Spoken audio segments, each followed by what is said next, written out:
Hello दोस्तों, welcome back to new video. तो दोस्तों, आज की वीडियो काफ़ी इम्पोर्टेंट रहेगी आप सभी लोगों के बिहाफ को देखते हुए, क्योंकि ज़्यादातर कैंडिडेट्स हमारे हिमाचल प्रदेश में फ्रेशर्स हैं और वो नौकरी के इंतज़ार में दिन रात मेहनत कर रहे हैं। ठीक है, तो आज की जो वीडियो होगी वो काफ़ी इम्पोर्टेंट रहेगी। यहाँ पर होगा क्या कि हिमाचल प्रदेश के लोगों को तो फ़ायदा होगा, नौकरी तो मिल रही है, पर फ्रेशर्स युवाओं को यहाँ पर कोई भी फ़ायदा नहीं होगा। जो फ्रेशर्स कैंडिडेट्स होते हैं उनको कोई भी फ़ायदा नहीं होगा। यहाँ पर नौकरी चाहे हिमाचल प्रदेश के लोगों को ही मिले, लेकिन उसमें जो फ़ायदा होगा वो फ्रेशर्स युवाओं को नहीं होगा। और आप सभी लोगों के सामने इस टाइम मैंने साइट ओपन की भी हुई है, आप लोग देख सकते हो। एक्स सर्विसमैन की तरफ से नोटिफिकेशन आउट की गई है, यानी हिमाचल प्रदेश की सरकार जो है वो एक्स सर्विसमैन के लिए साक्षात्कार का आवेदन मांगे गए हैं और साक्षात्कार होगा। इसमें जो होंगे वो आप लोगों को बताऊंगा कि किन विभागों के अंदर वैकेंसीज फिलअप की जा रही हैं। और जो वैकेंसीज है वो तृतीय श्रेणी की और चतुर्थ श्रेणी की वैकेंसीज होंगी, जिसके लिए लगभग आप 10th पास हो, 12th पास हो, किसी ने ITI की हुई हो, उस तरह के आवेदन यहाँ पर साक्षात्कार के माध्यम से फिलअप किए जाएंगे। तो देखने वाली बात यह है कि एक्स सर्विसमैन वगैरह को तो यहाँ पर नौकरी दी जा रही है समय समय पर, लेकिन जो फ्रेशर्स कैंडिडेट्स हैं उनको भी सोचना चाहिए, उनको भी जो है वो नौकरी का कोई प्रावधान बनाना चाहिए। एग्जाम्पल के लिए अगर आप कह देते हो कि हमने 6000 पोस्ट एजुकेशन विभाग में फिलअप की, तो उसका कोई मायने नहीं बनता, क्योंकि वो भी पढ़े लिखे ही उम्मीदवार हैं। तो इसीलिए हम कह रहे हैं कि क्लास 3-4 की पोस्ट ज़्यादातर आउट कीजिए। अगर आप एक्स सर्विसमैन की पोस्ट आउट कर सकते हो तो आप पुलिस विभाग, पुलिस कांस्टेबल की भी पोस्ट आउट कर सकते हो। उसमें क्यों देरी हो रही है, हमारा यही एक मेन मोटिव है। तो चलिए फिर आज की जो नोटिफिकेशन आई हुई है, किस तरह की वैकेंसी आखिरकार फिलअप हो रही है, वो मैं आप लोगों को बताता हूँ। तो दोस्तों, देख सकते हो नोटिफिकेशन आप सभी लोगों की मोबाइल स्क्रीन पर इस टाइम दिख रही होगी। तो जैसे कि मैंने आप लोगों को कहा कि पूर्व सैनिकों को मिलेगी नौकरी, साक्षात्कार जो हैं वो 27 से होंगे। ठीक है, इसी के साथ आप लोगों को मेन पॉइंट्स बता दें। श्रेणी 3 व 4 के पदों के लिए लिए जाएंगे इंटरव्यू, यानी क्लास 3 और क्लास 4 की वैकेंसीज होंगी। और पूर्व सैनिक, युद्ध में शहीद हुए सैनिकों के आश्रित वीर नारियों को मिलेगा मौका। ठीक है, तो यहाँ पर आप देख सकते हो हिमाचल प्रदेश के पूर्व सैनिकों के लिए आदर्श चुनाव आचार संहिता समाप्त होने के बाद नौकरी का मौका मिलने जा रहा है। तो इसके लिए पूर्व सैनिक कल्याण निदेशालय ने तिथियां तय कर दी हैं। तो साक्षात्कार की तिथियां, स्क्रीनिंग जो होती है वो होगी, पूर्व सैनिकों की पैनल तैयार कर लिया गया है।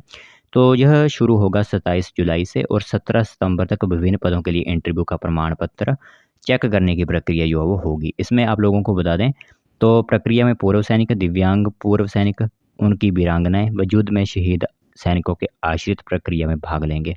बताएं आप लोगों को पोस्ट के बारे में, तो accountant, senior assistant accounts, junior auditor, JOA accounts, data entry operator के पदों के लिए 26 जुलाई को प्रमाण पत्र चेक किए जाएंगे। फिर आप लोगों को बता दें कि यह काफ़ी ज़्यादा पद हैं इसमें। ठीक है, इसी के साथ आप लोगों को बता दें, drawing master, Shastri, LT, JVT के पदों के लिए 30 जुलाई को प्रमाण पत्र चेक किए जाएंगे। TGT non medical, TGT medical के पदों के लिए 2 अगस्त। असिस्टेंट ऑक्शन रिकॉर्डर, चपड़ासी, चौकीदार, बेल्डर, पंचकर्मा मसाज महिला व पंचकर्मा मसाज पुरुष, काउंसिलर के लिए 6 अगस्त। JEE सिविल, JEE इलेक्ट्रिकल के लिए 9 अगस्त।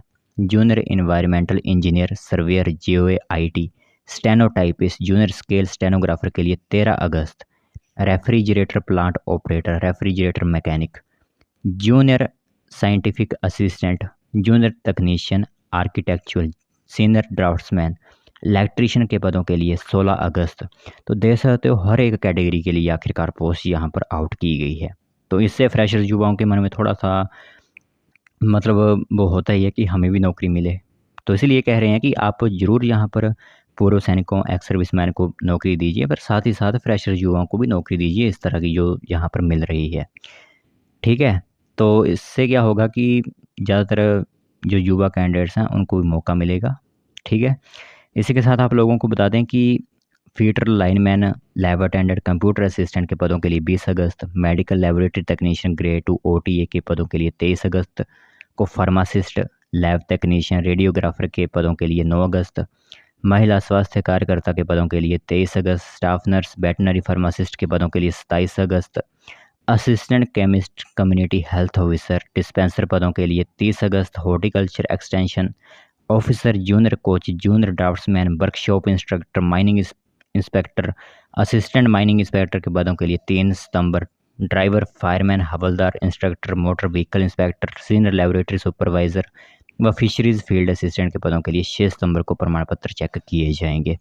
तो इसमें मैं आप लोगों को बता दूं कि जैसे कि यहाँ पर कभी भी जो फ्रेशर्स युवा होते हैं उनको ड्राफ्ट्समैन की वैकेंसी है, हमें भी लगभग 3 साल जो है वो हो चुके हैं वीडियोज़ बनाते हुए, लेकिन अभी तक कभी भी ड्राफ्ट्समैन वगैरह की वैकेंसीज़ जो है वो हिमाचल प्रदेश के फ्रेशर्स युवाओं के लिए आउट नहीं हुई। तो इसीलिए हम जब भी देखते थे कि आखिरकार वहाँ पर स्टाफ तो है वो कहाँ से आया होगा, तो इसी तरह यहाँ पर स्टाफ जो दिया जाता है वो एक्स सर्विसमैन वालों को ही दिया जाता है।